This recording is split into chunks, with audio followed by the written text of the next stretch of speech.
let's run through the task for week 1 of the SLSA Software Attestation Early Access Program here at Active State. First, I need to sign into the platform.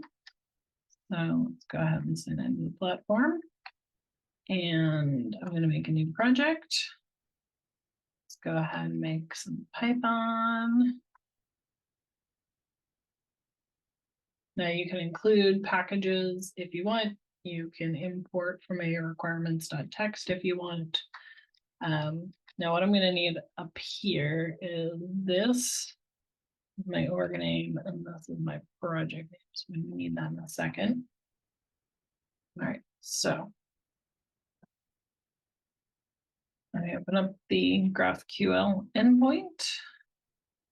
I copy this into GraphQL, which is what's going to tell the endpoint to give me some provenance attestations.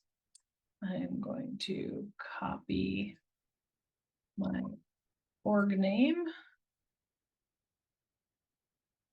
And then I'm going to copy my project name.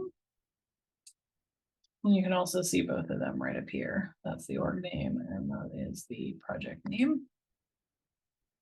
Just easier to copy from the URL. All right, next I need the commit ID. So if I go into history, I can see the commit ID and there's a copy button there. So I hit copy, put that in there. And I'm going to hit the little play looking icon, execute query. And here we go. It gives me a whole bunch of SLSA provenance attestations. And that's it for week 1 for the task. Then you're just going to have to go and do the survey. You have to do the survey each week in order to be eligible for the 12 free months of SLSA attestations, as well as being entered to get the Amazon gift card or some swag.